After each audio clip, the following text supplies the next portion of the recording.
So today I am talking all about Instagram giveaways. They are a really awesome tool that you can use to expand your reach on Instagram, grow your following, gain brand awareness.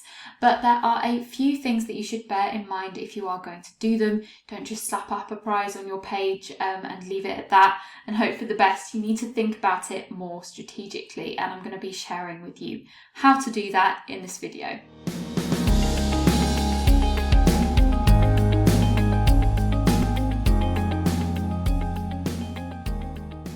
First of all, hi, I'm Anna. Please do give this video a thumbs up if you like this kind of Instagram business marketing type content, and don't forget to subscribe if you haven't already. So let's just get straight into it, and I am going to start off with a big don't for Instagram giveaways. It's slightly controversial, some people might disagree with me, but I would recommend not just doing giveaways on your own page. Always try and turn it into a collaboration with someone else, either a complementary business to yours or an influencer. Otherwise, if you think about it, if you are posting a giveaway or a competition on your Instagram page, you're posting that to people who already follow you. So if your goal is to improve your reach and get more followers, you're going to be limited with how you're actually going to get those people, especially if you actually follow Instagram's rules, which I will talk about at the end of the video as well. So my top tip is to always turn it into a collaboration, but step one for getting started with your giveaway is actually to just decide on your goal. What do you actually want to achieve out of basically what is a marketing strategy? Not just doing it willy-nilly. You always have to come at it with a goal and an actual outcome that you want to achieve from doing this. So that could be that you want to grow your Instagram following, you want to actually increase followers, or you might want to improve your engagement. You might also just be interested in getting general brand awareness, but having a rough idea of what you actually want to achieve is the first step and the most important step of doing a giveaway and any kind of new marketing activity as well. So step two is to decide on your prize.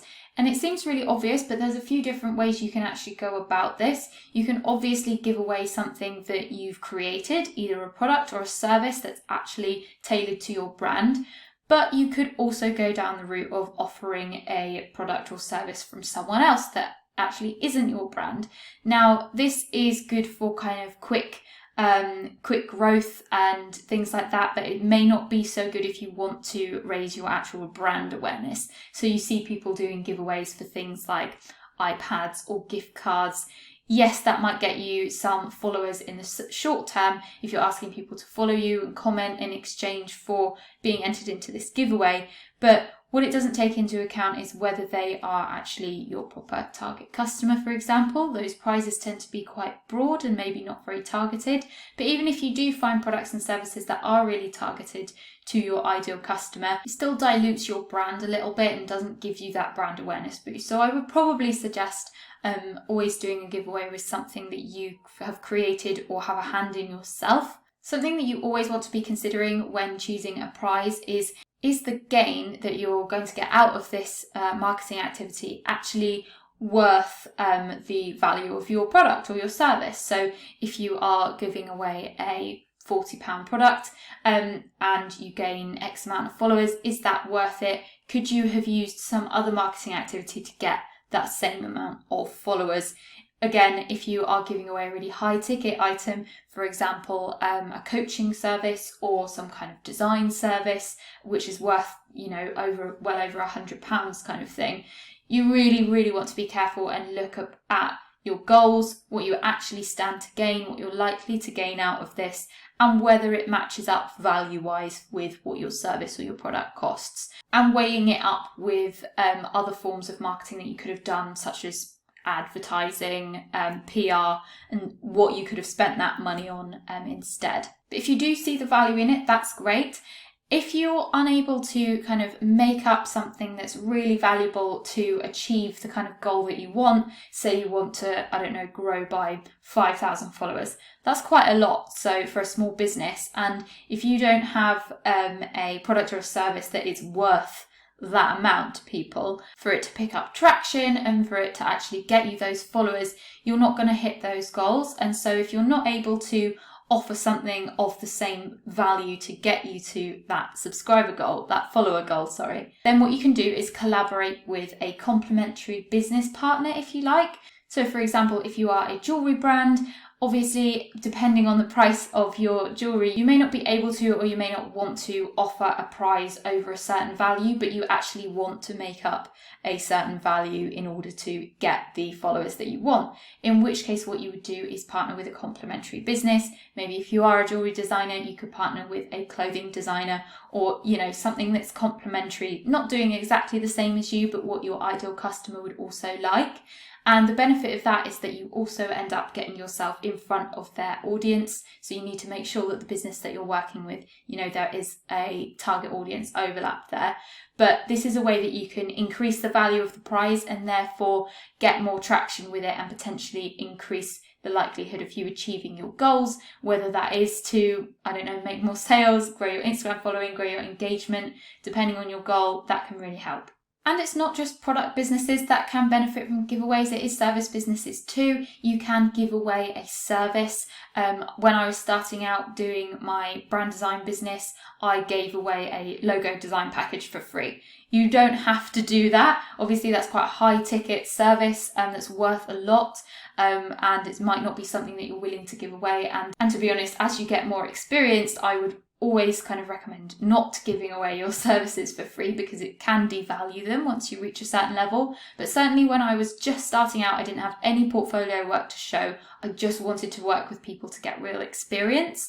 I did do a logo design giveaway. I ended up getting loads of email subscribers and new followers, all from people who wanted brand design and logo design, which was something that I offered. So that worked really, really well for me, but you don't have to do it on such a high ticket offer. You could think about how you can condense your service into a smaller chunk or give away just a small piece of it. So for example, if you're a website designer like I am now, rather than giving away a full website design, what I sometimes do is run giveaways for a website audit. So normally I charge £70 for this. And so that's a good kind of small chunk-sized service that I'm willing to give away in a giveaway, depending on my goals. If you're a coach, for example, maybe you could consider just giving away 1 hour's kind of Skype meeting or something instead of a full coaching package. Step 3 is then to find someone to collaborate with. As I said, you can collaborate with kind of partner businesses who offer complementary products and services, and that can be a really good way to get yourself in front of new audiences. You can also work with influencers, again, who have a similar target audience overlap. If you are interested in learning more about influencer marketing and how to work with influencers, what to look out for, how to pitch to them, I've got a masterclass all about this. It is £20 and you can go find out more about it on my website. The link will be in the description below. It's a 90-minute video training that you can download or stream or watch whenever you like. There's a 7-page PDF workbook that goes with it just to help you really understand kind of legal guidelines, pitfalls, how to pitch to influencers and find the right ones for your brand. So I'll leave the link below for that. But for £20, you can learn all about influencer marketing and how to collaborate with them. Specifically for giveaways too, I do go into that in the masterclass. Step 4 is a really important one. You obviously want to write an engaging caption and tell people how to enter and stuff like that, but you need to also be making sure that you're adhering to Instagram's terms and conditions. Now, I would encourage you to do your own research on this. It will obviously depend on your location and your product or your offering, whether there are other rules that you'll need to adhere to as well. So if your product is age restricted, for example, you will have restrictions on what you can do in terms of giveaways and promoting things on Instagram. So definitely have a look at your kind of local and industry specific rules. But in general, Instagram actually has some terms and conditions for running giveaways too. And I know that I see a lot of people running giveaways all the time who don't actually adhere to these properly. So I'll leave a link below with more details, but the basics are you need to acknowledge that there is absolutely no affiliation or association with Instagram at all. You can just write that up in a sentence, but you need to kind of release Instagram of any kind of legal association with your giveaway in written text. You need to make a note of any eligibility requirements, so any age requirements, location requirements of people entering. I would usually suggest putting an age limit on it. All of my giveaways I always run being 16 plus, because then you don't have to get into the realm of asking for a guardian's permission and stuff like that. You need to be really specific about what the prize is and how it will be delivered as well, which is really important, how people will actually get it. Do they need to pay for postage? Will you pay for postage? That needs to be specified in the T&Cs. A clear start and end date and potentially an end time as well is important, so that people are aware of when they can actually enter and when it's over, as well as obviously steps on how to enter, but also how the winner will be chosen and also contacted or announced as well. You need to be putting those details in the T's and C's. And one last thing that a lot of people do not realise is that to run a giveaway on Instagram, you are not actually allowed to require people to tag their friends in the posts as a condition to enter. So you can say things like this post and comment on this post, but you are not allowed to have tagging someone as a requirement to entry. Now, the way that people do get around this is by just kind of including this in a list and saying, you know, if you would like to tag someone, please feel free. Setting it up as kind of an optional choice to do so rather than a requirement to entry. You're not actually allowed to do that. So that is one note that a lot of people do not actually realise. But again, I'm not a legal advisor. Go and check out the rules for yourself. I will leave the links to some more information about that in the description. So I hope you found this video useful. I have got loads of other videos all about Instagram marketing and things like that, so definitely go and check them out. And don't forget to give this video a thumbs up if you enjoyed it. Thanks so much for watching.